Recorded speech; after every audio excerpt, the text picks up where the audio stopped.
Turki Al-Sheikh, ang Saudi Arabian advisor ng Real Court sa ilalim ng rank of minister and the current chairman ng General Entertainment Authority ng Kingdom of Saudi Arabia, ay nagsalita na.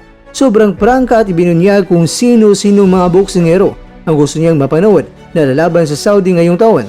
Kaya lang, ang monster ng Japan na si Naoya Inoue ay hindi kasali dito. Nako, bakit kaya?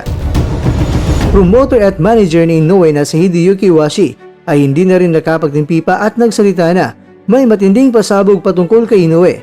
Dito po galing mga kwento ang balitang ibabagi ko sa inyo. Kaya tara, kwentuhan na!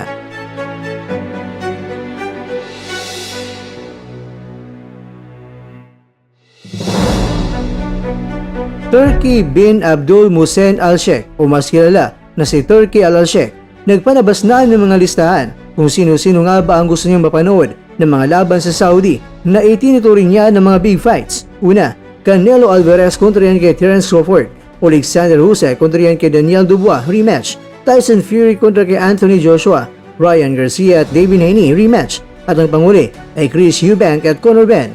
Ito lang ang mga laban na para sa ministro ng Saudi na may tuturing niya ng mga big fights na gusto niya mangyari sa kanyang karyan. Kaya dahil dito ay marami ang nagtataka dahil ang isa sa mga pinag-uusapan ngayon sa boxing ay itong si Naoya Inoue kung bakit hindi kasali sa listahan na inabangan na mangyari sa Saudi Arabia. Pero syempre mga kakwento, dahil malayo pa bago magtapos ang taong 2025, dahil kakabagong taon pa lang ay baka magbago rin ang nasa isipan ng Saudi Minister na si Al-Sheikh at gaganapin niya sa kanilang karyan ang laban ni Inoue, lalong-lalo na isa sa mga target na bansa na ipalaban itong si Inoue ayon sa kanyang kampo ay sa Saudi Arabia at pati na rin sa Amerika. Pero ganun pa man, nananatili pa rin na hindi isang big fight para sa ministro ng Saudi Arabia ang laban ni Inoue sa taong 2025. Mga kakwento, konting pagtutuwid lang sa nakarang balitang ibinahagi ni Mr. Kwento. Ang sugat na natamo ni Sam Goodman ay doon banda pa rin sa hiwa kung saan siya nagkaroon ng sugat at yan ay sa bandang kaliwang mata pa rin. Ang sugat ni Goodman mga kwento ay bumuka ito dahil sumabak naman ito sa sparring at yan ang sinabi ni Mr. Kwento na hindi talaga sapat na isang buwan lang ang ibigay na palugit kay Goodman dahil maaring bubuka talaga yan kung matatamaan ng suntok, lalo na pagdating sa laban nila ni Inoue. Ang gloves ni Inoue ay parabang may samurai, kaya maganda na rin yan na hindi talaga pinilit ni Goodman na labanan itong si Inoue dahil mas lalong liliit ang tsansa niya na manalo. Kaya ang tanong, ano na ang next kay Goodman? Pero mga kakwento, ang susunod ba na laban ni Goodman ay ang pangalawa sa ranking sa World Boxing Organization? Nako, yan ay si Carl Hamis Wonderboy Martin. Ikaw kwento, kanino kayo sa dalawa?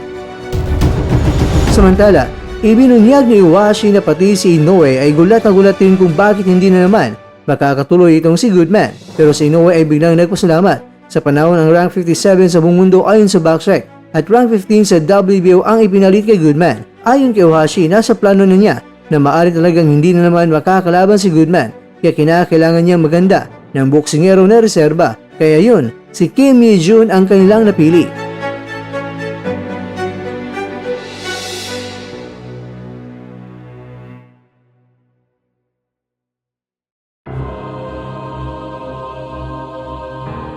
Mga kakwento, ayon kay Iwashi, kahit na napalitan itong si Goodman ay tuloy pa rin ang kanilang plano.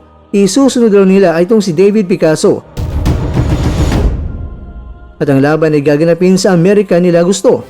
Pagkatapos ay itong si Murodjon Akhmadalib na at ang target nila ay Saudi Arabia. Kaya lang, ang Inoue kontra Akhma ang laban na ito ay hindi kasali sa best part ayon sa minister ng Saudi Arabia. Pero sana matuloy ang laban na ito para naman mabibigyan ng kalaban si Inoue dito na hindi na 90-10 na tsansa na manalo.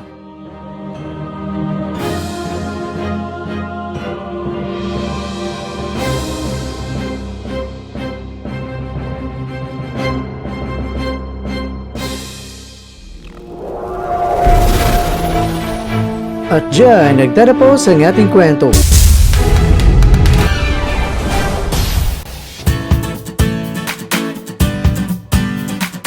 Maraming salamat mga kakwento sa inyong panonood. Pero baka naman mga kakwento ay nagustuhan niyo po ang kwento natin ngayon. Baka pwede niyo po akong mabigyan dyan ng like, subscribe at pa-click na rin sa bell button.